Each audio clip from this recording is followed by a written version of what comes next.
Cet après-midi, je vous raconte une plume qui a beaucoup écrit et qui a répertorié aussi, ou la véritable histoire de Prosper Mérimée, l'écrivain au service du patrimoine français. Quel était le style Mérimée ? Quels édifices français a-t-il sauvés ? Quel rapport entretenait-il avec l'empereur Napoléon III ? Europe 1, 15h-16h, historiquement vôtre. le récit, Stéphane Bern. En ce 14 mars 1844, dans l'appartement parisien du critique littéraire Sainte-Beuve, Prosper Mérimée est en train de faire les 100 pas. L'homme de 40 ans, écrivain et haut fonctionnaire impliqué depuis 10 ans maintenant dans la politique des bibliothèques, des musées et des monuments historiques de France, n'a pas fermé l'œil de la nuit. Et s'il n'a pas dormi, c'est que nous sommes jour d'élection à l'Académie française. Et comme son ami Sainte-Beuve, Mérimée convoite l'un des 3 sièges laissés vacants du quai de Conti. Voilà des mois qu'il surveille nerveusement l'état de santé des plus vieux immortels, tels qu'on appelle ceux qui siègent à l'Académie, je vous le rappelle. En apprenant la mort simultanée et inespérée de 3 d'entre eux, Mérimée s'est empressé d'écrire à son ami Adolphe Thiers. Les académiciens crèvent comme mouches. Mais, sous le ton narquois et faussement détaché, Mérimée est en réalité sous tension, comme dans tout ce qu'il entreprend d'ailleurs. Et ces derniers temps, son désir d'entrer à l'Académie française a tourné à l'obsession. Voilà des mois qu'il enchaîne les dîners mondains afin d'entrer dans les bonnes grâces de la haute société parisienne dont il connaît déjà tous les rouages. Il lui a suffi de se débarrasser de sa moue quelque peu dédaigneuse, d'abandonner la causticité permanente de ses propos et de quitter cet air un peu hautain qu'il se plaisait à arborer plus jeune face aux bonnes âmes bien nées. Bien que lui-même soit issu du monde de la bourgeoisie, il a longtemps cherché à s'en différencier. Dandy sulfureux, sa réputation laisse à désirer. Libéral, athée, moqueur, frivole, un brin scélérat, il est loin d'être apprécié du tout Paris, mais sa carrière remarquable au service du patrimoine français l'a fait admettre depuis longtemps dans le camp des notables. Grâce au soutien de plusieurs immortels comme Tocqueville ou Chateaubriand, Mérimée emporte finalement son siège à l'Académie et, soulagé, peut retrouver son impertinence naturelle teintée de mépris. Dans une lettre qu'il adresse à une amie, il se moque de la couleur vert estragon de ce vêtement qu'il va porter et des académiciens qu'il s'apprête à rejoindre. Il fait mine de rire de tout, mais le jour de son entrée parmi les immortels, nombreux sont ceux qui, pendant son discours, remarquent le frémissement de l'épée à sa ceinture et le tremblement de ses mains. Prosper Mérimée voulait être reconnu avant tout comme homme de lettres, et c'est désormais chose faite. Pourtant, il ne parviendra pas à s'en réjouir, lui qui toute sa vie aura cherché ce paradoxe, la fuite autant que la poursuite de sa postérité. Revenons, si vous le voulez bien, aux origines. D'après son état civil, Prosper Mérimée voit le jour en plein cœur de Paris le 28 septembre 1803, ou plutôt le 5 Vendémiaire en 7, au pied du Panthéon. Il grandit en pleine période napoléonienne, cette époque au cours de laquelle la bourgeoisie, sortie gagnante de la Révolution, est en plein essor. Ses parents sont des bourgeois très intégrés au réseau de la capitale. Tous deux sont dessinateurs et peintres professionnels, pétris de culture classique et de toutes les valeurs du siècle qui vient de s'achever. Prosper est élevé dans un cadre strict et autoritaire qui ne laisse aucune place à l'effusion et au sentiment. Si l'érudition semble au programme, hélas, pas la tendresse. Passé l'âge de raison, l'enfant quelque peu délaissé s'enferme dans une solitude studieuse et rêveuse qui l'accompagnera toute sa vie. Il aime l'histoire antique et les langues mortes, il est bon dessinateur, il est excellent pianiste, il est grand lecteur. Alors un bel avenir artistique et intellectuel semble déjà s'ouvrir à lui. Habitant le quartier de la montagne Sainte-Geneviève, Prosper a le statut d'externe dans le prestigieux lycée Napoléon, lequel deviendra, à la Restauration, le lycée Henri IV. Le jeune bourgeois y côtoie alors la fine fleur de l'élite du pays issue de la noblesse d'Empire. Il noue des relations avec les frères Bertin, appelés à devenir de grands entrepreneurs de presse, ou bien encore avec Adrien de Jussieu, fils du célèbre botaniste. Chacun de ces adolescents rêve de gloire et de conquête du monde par les arts, les sciences, les lettres.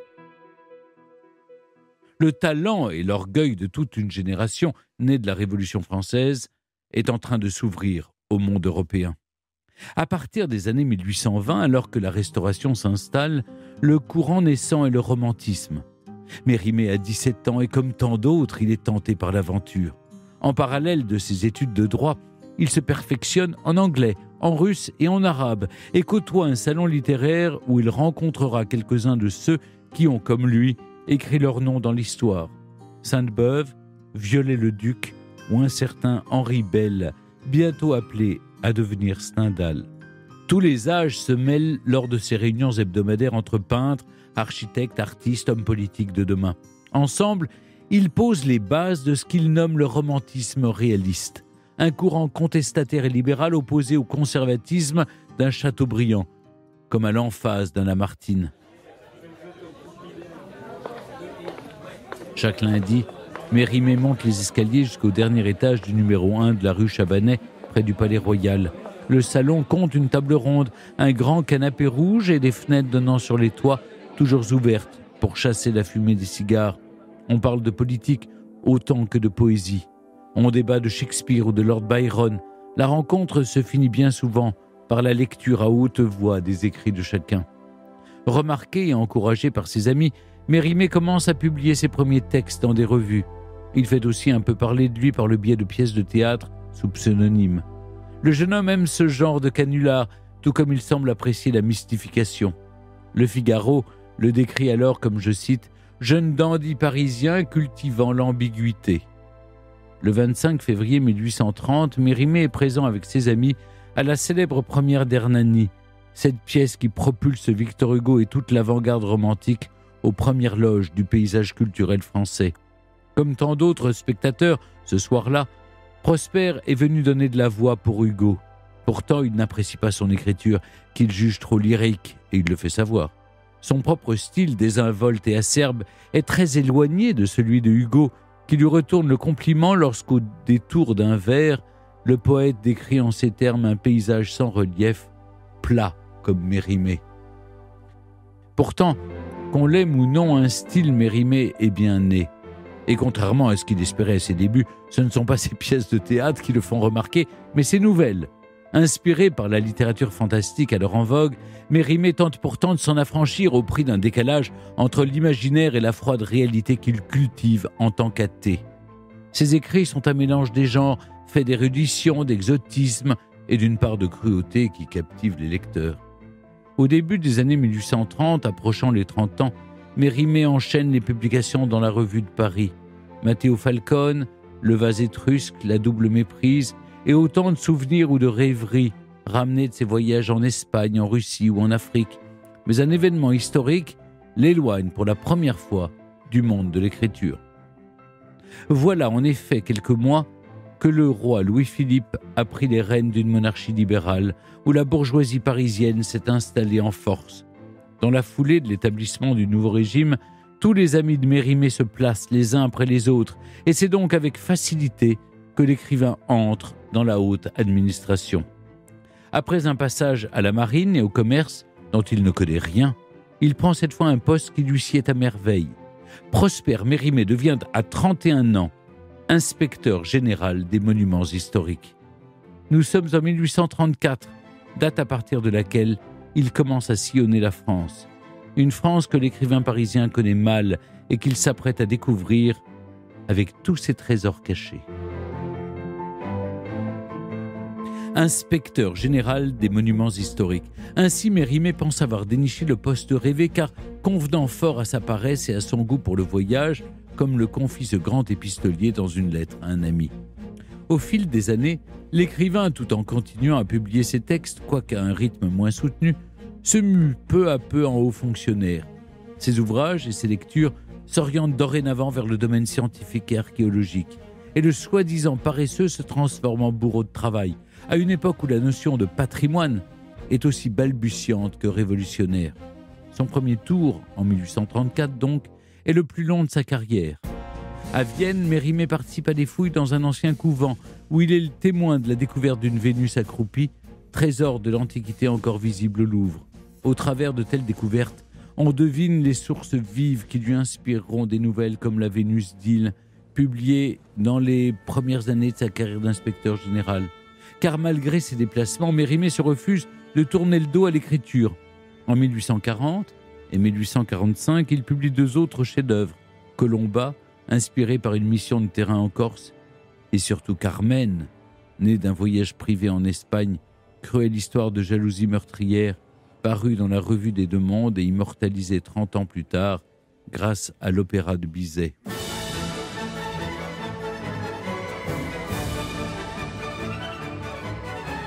Toutefois, son travail dévore son temps. L'ampleur de la tâche est immense. Il lui faut repérer et cataloguer les bâtiments du patrimoine architectural français afin de les rénover ou de les restaurer. Lors de la Révolution française, beaucoup de couvents ou d'abbayes ont été rasés, au mieux abandonnés, et la nouvelle génération cherche à redécouvrir ces beautés endormies. Bien qu'athée, Mérimée s'efforce de remettre en état les églises. Plutôt sensible à l'Antiquité, il s'improvise médiéviste. Bien formé par ses parents, dessins et esquisses personnelles accompagnent bien souvent ses observations. « Je vais à petite journée, écrit-il, m'arrêtant à chaque église et n'en sortant qu'après l'avoir inscrite dans la classe des gothiques fleuries, flamboyantes, romanes de transition, etc. » Pendant 2 décennies, Mérimée part en longue tournée d'inspection de plusieurs mois. À son retour dans la capitale, il retrouve ses amis et enchaîne les soirées de débauche avant que sa dissipation nocturne ne s'évapore au matin sur le chemin du bureau. Mais déjà le voilà reparti autre part. Et où qu'il aille, il déplore le mauvais temps, la médiocre cuisine des auberges et les punaises de lit. Déjà, oui. Ses lettres montrent un agacement qui lui est propre, teinté de snobisme, d'humour vache et d'un mépris certain pour la bourgeoisie de province. La preuve, par exemple, avec ces quelques mots. « On m'invite à dîner et on dit dans le journal du département que j'ai bougrement d'esprit. On me prie de déposer une pensée sublime sur un album. J'obéis en frémissant.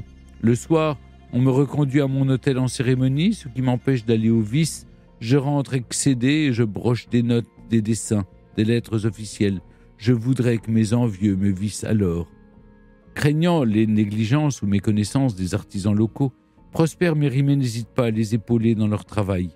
En 1850, alors qu'il participe à la restauration de la sacristie de la cathédrale du Puy-en-Velay, il découvre les traces d'une peinture derrière le badigeon blanc qui recouvrait alors l'intérieur de la plupart des églises mal restaurées. Il asperge la paroi d'eau chaude et avec précaution commence à racler. Soudain, tout un pan du badigeon est emporté, laissant apparaître un visage ancien.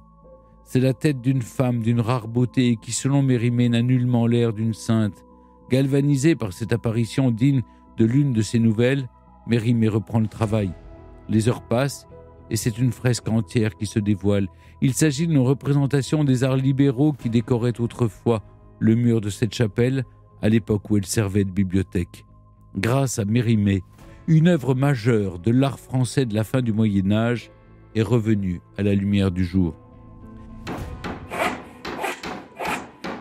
C'est au cours de la même période que Mérimée confie à son ami Viollet-le-Duc la restauration de plusieurs grands monuments. Les basiliques de Toulouse et de Saint-Denis, les remparts de Carcassonne et d'Avignon, les cathédrales d'Amiens et de Clermont-Ferrand, et Notre-Dame de Paris, bien sûr. Dans les années 1850, Mérimée compte désormais près de 20 ans de carrière et, depuis sa nomination à l'Académie française en 1844, il aspire à une vie plus tranquille. Ses dernières tournées d'inspecteur général sont plus formelles.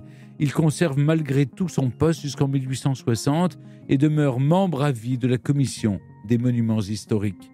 Tout aurait pu s'arrêter là, mais le hasard voudra que sa carrière connaisse un nouvel élan qui l'éloignera un peu plus encore de l'écriture, tout en le rapprochant des cercles du pouvoir.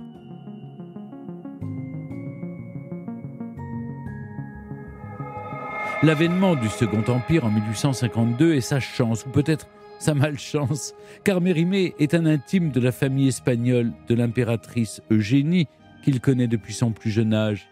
C'est donc tout naturellement qu'il devient presque à son insu le courtisan favori du couple impérial.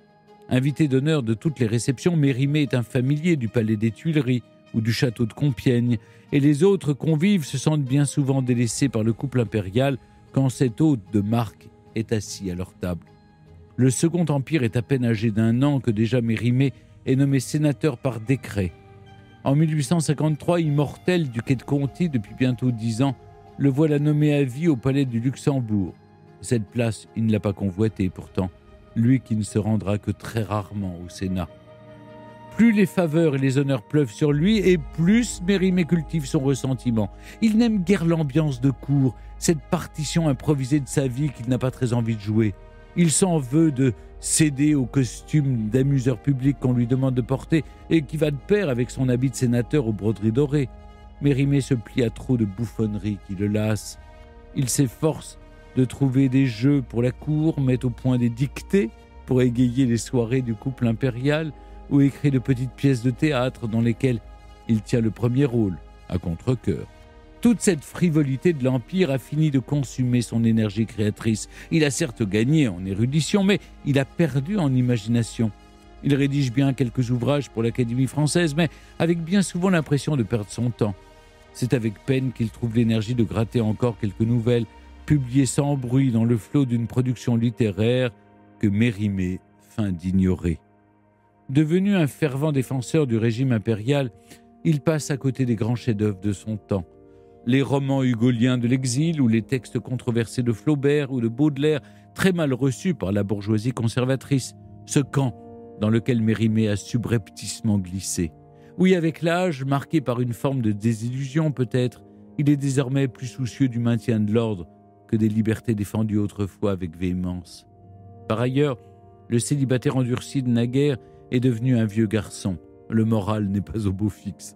Mérimée ne sort que très rarement de son appartement de la rue de Lille, où seuls sont conviés ses domestiques ou de vieilles et discrètes confidentes. Son petit domicile ressemble davantage à une garçonnière qu'il partage avec ses animaux de compagnie, une tortue et son gros chat noir, Matifa. Crise de la soixantaine oblige, Mérimée semble tout droit échapper d'un roman de Huysmans. Il va jusqu'à adopter une mante religieuse et élève une chouette qu'il laisse voler librement dans son appartement pour en chasser les mouches. Et puisqu'il est insomniaque, il passe ses nuits en robe de chambre orientale, assis dans son fauteuil recouvert de basane, babouche aux pieds, observant sur son bureau Louis XV en bois de rose un bronze antique représentant un petit faune aguicheur. Sur un guéridon, des pipes turques l'aident à s'évader de temps en temps dans le nuage de ses souvenirs. Sur les étagères, des chimères et des bibelots à 3 sous ramenés de ses nombreux voyages. Mérimée vit enfermé dans la nostalgie de l'âge d'or de sa jeunesse. À partir de 1867, il ne répond plus aux invitations de l'empereur et s'échappe de plus en plus souvent à Cannes, sur la côte d'Azur, pour se ressourcer. En septembre 1870, c'est l'effondrement général. L'armée française est défaite à Sedan, l'empereur est fait prisonnier. Le 4 septembre, la gravité de l'événement révolutionnaire force Mérimée à siéger en qualité de sénateur au palais du Luxembourg. C'est la dernière fois. Plus tôt dans la journée, l'impératrice Eugénie, après avoir réuni les ministres de son mari, a capitulé. Tout finit aussi de s'écrouler pour Mérimée, qui à 67 ans ressent le choc de la nouvelle jusque dans sa chair. Désespéré, il écrit « Je ne sais ce que deviendra mon naufrage particulier au milieu de tant d'autres. » Atteint de douleurs pulmonaires, il respire mal et ses jambes enflées sont emmaillotées dans des bandes de flanelle, sans quoi la douleur l'empêche de marcher. Abasourdi, il sort du palais du Luxembourg mais ne trouve pas la force d'aller jusqu'aux Tuileries pour consoler l'impératrice. Alors, il décide de quitter Paris.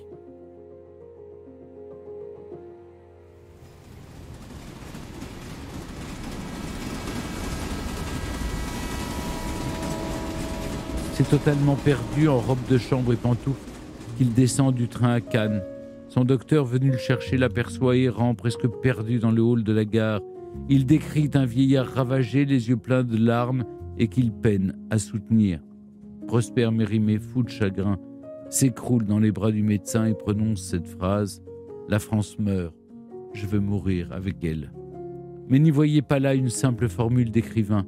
Lui qui a toujours refusé de succomber au lyrisme d'Ivray, il ne lui reste alors que quelques jours à vivre. Le 23 septembre 1870, l'immortel ne l'est plus. Prosper Mérimée est mort, puis enterré à Cannes. L'histoire aurait pu s'arrêter là. Mais il n'en est rien. 6 mois après sa disparition, dans les incendies déclenchés par les insurgés de la Commune de Paris, un immeuble bourgeois de la rue de Lille est en proie aux flammes. Dans le grand trouble du moment, qui pourrait deviner, et même alors se soucier, qu'au 2e étage, l'appartement de Prosper Mérimée est en train de se consumer, que toute une vie est en train de partir en fumée, les lettres de Stendhal, les éditions rares de sa bibliothèque et la documentation de 20 années de carrière dédiée au patrimoine français. Tout disparaît, ainsi qu'une quantité d'objets chargés de souvenirs et jalousement conservés par cet homme pudique et secret que fut Mérimée. Ce passé, qui n'appartient qu'à lui, vient de le rejoindre dans la tombe. Il ne reste rien ou presque. 2 ouvrages ont échappé aux flammes. Un Hernani dédicacé par Hugo et un recueil des fleurs du mal signé par Baudelaire. 2 auteurs que Mérimée ne prisait guère et qu'il n'a pas désiré emporter avec lui. Un autre rescapé sera également retrouvé dans le cabinet de travail au milieu des décombres, le petit faune antique demeuré intact, figé dans un pied de nez éternel. L'éphémère n'est plus, tout est cendre, mais l'œuvre demeure. Un siècle avant André Malraux, Mérimée a fait l'inventaire général du patrimoine français et a participé à sa survie. Bien conscient de ce rôle, en 1978, l'État décide de lui rendre hommage en donnant son nom à la base de données du ministère de la Culture qui recense l'ensemble des monuments historiques du pays, la base Mérimée. Un bel hommage pour un homme qui aura traversé tout le 19e siècle, à la fois en témoin et en acteur, côtoyant ses principales figures historiques et artistiques. Amoureux des arts, des lettres, des voyages et des vieilles églises, Mérimée a mené une incroyable vie d'esthète. Aujourd'hui encore, il est difficile de percer à jour celui qui se cachait sous une carapace épaisse, passant d'un costume de dandy à celui d'académicien ou de sénateur. C'est cette complexité qui fait le charme d'un personnage pour le moins fascinant et toujours méconnu, y compris par lui-même peut-être. Au-delà de cette personnalité difficile à saisir, son œuvre, elle, demeure bien visible. Elle est même solidement implantée dans notre paysage et dans notre patrimoine. Forcément, il ne pouvait pas en être autrement. Europe 1, historiquement vôtre. Rodolphe Rapetti, merci d'être toujours avec nous sur Europe 1. Prosper Mérimée était un homme pluriel, on vient de le voir, et encore, je n'ai pas pu tout mentionner. Écrivain, archéologue, historien, critique d'art, ethnologue, linguiste, traducteur, éditeur érudit. Il semble avoir eu 1000 vies. Quel lien fait-il entre toutes ces vies différentes? Où est sa cohérence? Et d'ailleurs, est-ce qu'il y en a une? Alors, c'est la principale question que nous nous sommes posée avec les conservateurs du château de Compiègne au moment de réaliser cette exposition. C'est-à-dire que faire une exposition Prosper Mérimée, c'est une chose pratiquement impossible. Pourtant, nous l'avons tenté. Il y a une cohérence de Mérimée. C'est-à-dire qu'à son époque, de très nombreux écrivains sont comme lui avec des centres d'intérêt multiples. Même si on pense à Hugo d'ailleurs, ce sont des gens qui ont, par rapport à notre époque de spécialisation, sont ouverts sur toutes sortes de choses. Là, je pense que la cohérence de Mérimée, c'est une cohérence du regard. Vous avez rappelé toutes ces activités. Ce regard se porte sur les œuvres, sur les hommes, sur l'architecture, mais aussi sous toutes les formes de beauté. Aussi bien l'art, les paysages, les femmes, le costume. C'est quelqu'un qui est, vous l'avez rappelé, un dandy, et il détaille un costume jusque dans ses moindres plis, mais son regard va aussi en direction du langage. Vous avez rappelé qu'il parlait de très nombreuses langues, et il arrive en très peu de temps à saisir les mystères d'une langue, et d'ailleurs, il les met en œuvre ensuite dans son œuvre littéraire. C'est un homme qui recherche dans le regard l'esthétique en tout. Vous avez rappelé donc cette découverte de cette extraordinaire Vénus, dite Vénus de Vienne. Eh bien, cette Vénus, le Louvre nous l'a prêtée, elle figurera donc dans la salle du conseil du château de Compiègne. Quand on voit la description que Mérimée fait de cette sculpture antique, au moment où il la voit, enfin, le soir même, lorsqu'il écrit, c'est absolument fabuleux. C'est-à-dire que ce qui l'intéresse dans cette sculpture, c'est que c'est une sculpture vivante et qu'elle traduit la vie de la chair dans le marbre. Donc je dirais, il y a partout cette acuité du regard qui, au fond, est la cohérence de Mérimée.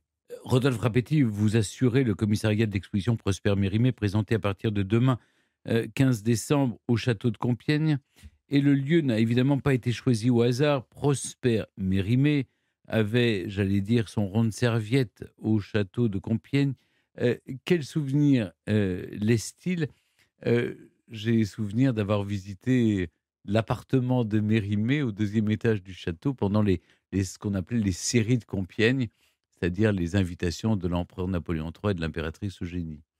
Alors, Mérimée a occupé le plus souvent l'appartement dit H3, qui se trouve en prolongement de la galerie Natoire et qui aujourd'hui est occupé par une partie du musée de la voiture de Compiègne. C'était un appartement qui était proche des appartements de l'empereur et de l'impératrice. Évidemment, c'est tout à fait logique. Il a laissé le souvenir d'un animateur. Avec son ami Viollet-le-Duc, il participe à l'organisation des scénettes, des petites représentations théâtrales qui sont données pour amuser la cour. Et il a laissé, évidemment, il y a un certain nombre d'objets que nous avons pu retrouver et qui sont, avec une certitude absolue, rattachés à l'appartement H3. Donc on présente dans l'exposition, d'une part, les gravures assez banales qui ornaient ces appartements. Vous savez, ces appartements des séries étaient meublés de façon très bourgeoise, en fait, très simplement. On peut dire ainsi qu'il avait dans sa chambre à coucher une reproduction de la Joconde, qui est présentée dans notre exposition. Mais on a aussi retrouvé des objets de toilette plus intimes, dont, par exemple, son bain de pied en porcelaine de Sèvres, marqué château de Compiègne, également le nécessaire de cheminée, qui ornait son appartement, des bougeoirs, candélabres et autres. Donc il y a ces objets très, très intimes. Est-ce qu'on a retrouvé les copies de la fameuse dictée de Mérimée ? Alors, là, c'est une tradition orale selon laquelle cette dictée aurait eu lieu pour la première fois à Compiègne. Il n'y a absolument aucun document qui l'atteste. C'est-à-dire, on n'a pas les copies, nous n'avons pas la copie du prince de Metternich, ambassadeur. Qui aurait fait le moins de fautes. Qui n'aurait fait que 3 fautes. Alors que l'impératrice en a fait 61. 64 et l'empereur 75. Oui. Donc, il faut dire que la dictée est hérissée de pièges, mais au fond, c'est une tradition qu'il faut croire, mais on n'a absolument aucun document attestant. Qui en parle dans ses mémoires ? Le prince de Metternich dans ses... la princesse Pauline de Metternich, a publié des mémoires qui s'appellent un titre épouvantable, parce on disait qu'elle était très laide. Mais elle disait elle-même qu'elle était très laide. Nous aurons dans l'exposition son portrait par Hébert. Qui en atteste. Assez, oui. Dans cette exposition consacrée à Mérimée, vous invitez le visiteur à cheminer, donc là où Mérimée a lui-même cheminé. Donc il y a toutes sortes d'objets qui étaient personnels, intimes. Donc on a l'origine exacte de tous ces objets. Oui. Du moins, nous avons rassemblé tous les objets pour lesquels il est certain qu'ils aient été dans la chambre de Mérimée. Et nous avons également déployé pour la première fois les grands plans du château de Compiègne, qu'on appelait alors palais impérial, et qui montre l'emplacement de la chambre occupée le plus souvent par Mérimée. Rodolphe Rapetti, Napoléon III fait donc du château de Compiègne sa résidence de prédilection, et très régulièrement s'y tiennent ce qu'on appelait les fameuses séries de Compiègne. Quels sont les enjeux de ces séjours pour le couple impérial et pour la cour ? Alors, c'est une nouvelle forme de sociabilité qui est instaurée par l'empereur et l'impératrice, c'est-à-dire que la cour s'ouvre à la société. Ce n'était pas le cas au Palais des Tuileries ? Ça l'est surtout à Compiègne, parce qu'à Compiègne, ce qui est instauré, ce sont les fameuses séries. Alors, il faut peut-être rappeler comment ça se passe. On part de la gare du Nord par un train spécial où voyagent les invités, leurs domestiques et des wagons garnis de leurs bagages, qui sont donc plusieurs centaines de bagages, puisqu'on voyage avec des tenues différentes pour les dîners, qui sont la seule obligation durant les séries, puisqu'on était relativement libre à Compiègne. Et en fait, les invités séjournent à Compiègne pendant 1 semaine ou 2 semaines. Ils sont évidemment choisis, triés sur le volet, et l'objectif est de faire se rencontrer des gens de la société, aussi bien, évidemment, des industriels, des banquiers... Ce qu'on appellerait aujourd'hui la société civile, les forces vives de la nation. Voilà, mais il y a aussi des artistes. Oui, beaucoup d'artistes. Des écrivains. Des savants, des voilà. Et ceux qui ne sont pas invités, évidemment, ne sont pas très contents. Oui. Voilà. Oui, c'est voilà. Mais le but est à la fois de séduire la société, puisque par exemple Pasteur, quand il revient pendant son séjour, écrit à sa femme que l'empereur est quelqu'un de formidable. Je crois même qu'il écrit il est extraordinaire, ce type-là, ou quelque chose comme ça. Donc évidemment, il y a à la fois un désir de séduction de l'élite et aussi le fait de s'informer. Napoléon III est un homme qui est un homme de progrès et il a besoin d'avoir directement, par le contact direct, les informations les plus récentes dans le domaine des arts, des sciences, de l'industrie. Donc, c'est une double, si vous voulez, c'est quelque chose qui va dans les deux sens, établir une symbiose entre la société et le pouvoir. Prosper Mérimée, lui, et je l'ai rappelé, était proche de l'empereur et particulièrement de l'impératrice, puisqu'il avait connu son père lors d'un voyage en Espagne. Et il la connaissait, Eugénie de Montijo, comtesse de Théba, depuis son plus jeune âge. Il est nommé sénateur en 1853. Quels sont ses rapports avec le couple impérial? Est-ce que parfois il se risque à des critiques concernant la politique? Parce que l'empire libéral ne commence qu'à partir de la, deuxième partie du règne, vers 1862. Tout à fait. Alors, je dirais que Mérimée, il faut rappeler aussi qu'il a participé aux négociations du mariage. Donc c'est quand même quelque chose de très important. Il est plus un favori qu'un courtisan. C'est un homme qui va garder en tout une grande distance. Il est sénateur, bon, il assiste aux séances régulièrement, mais il intervient peu. Il intervient, par exemple, pour s'opposer à la dispersion du patrimoine quant à sa gestion entre ministère des cultes et ministère de l'instruction publique. C'est-à-dire qu'il va intervenir dans les affaires politiques uniquement pour ce qui a trait à l'art et le patrimoine, ce qui l'intéresse.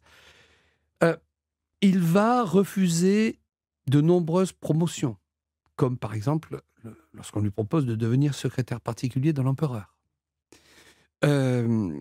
Il a une certaine indépendance, il ne partage pas toujours les vues de l'empereur, mais je pense que lorsqu'il fait des observations, c'est toujours de manière assez feutrée. Il est d'accord sur la question romaine, mais il sera en désaccord avec l'évolution libérale du régime. Mérimée est favorable à un régime autoritaire, ce n'est pas un démocrate. Aujourd'hui, on le qualifierait de réactionnaire. Je cite ses visions politiques. Le plus grand malheur qui puisse arriver à un peuple est d'avoir des institutions plus avancées que son intelligence. Oui, on le reconnaît bien. Oui. Voilà. Donc en fait, la politique ne l'intéresse pas vraiment, mais il est favorable au régime autoritaire. Et donc on peut dire que globalement, il suit et il est fidèle à l'empereur. J'aimerais qu'on revienne un instant sur un aspect du parcours de Mérimée qui touche au patrimoine. En 1830, donc sous Louis-Philippe, le roi des Français, sous la monarchie de Juillet, il crée l'inspection générale des monuments historiques. Et pendant 26 ans, Mérimée occupe ce poste et donc il sillonne le pays. Quelle était sa méthode? Alors, il faut bien comprendre qu'il a été le premier inspecteur. Donc, au départ, il tâtonne. On pourrait dire qu'il n'a pas vraiment de méthode. Il élaborera petit à petit une méthode qui consiste, c'est celle qu'on utilise encore aujourd'hui lorsqu'il s'agit d'une restauration. Il prend en compte 3 éléments: l'intérêt historique et esthétique du monument, son état de conservation plus ou moins dégradé, et enfin, 3e, le budget disponible. Donc petit à petit, il va élaborer cette méthode, mais auparavant, il faut bien comprendre que c'est un travail qui est assez collectif, puisqu'il y a la commission spécifique pour les monuments historiques qui est rattachée au Conseil général des bâtiments civils, et elle est présidée par son ami Ludovic Vitet, et la première liste, en 1840, a été établie à partir d'indications, de listes données par les préfets de chaque département de monuments remarquables. C'est à partir de ces indications que Mérimée va sélectionner les monuments, sans les avoir vus tous, naturellement, puisque la première liste comporte plus d'un millier déjà de monuments. Mais ensuite, il va voyager. Il y a une chose quand même, c'est que toute sa mission, au fond, il la doit à Victor Hugo. Et c'est Victor Hugo le premier qui, après le sac de la destruction d'une chapelle à Laon, écrit Guerre aux démolisseurs, et puis ensuite publie Notre-Dame de Paris, parce que la cathédrale, justement, a subi le sac de 1830. Alors, c'est tout à fait vrai.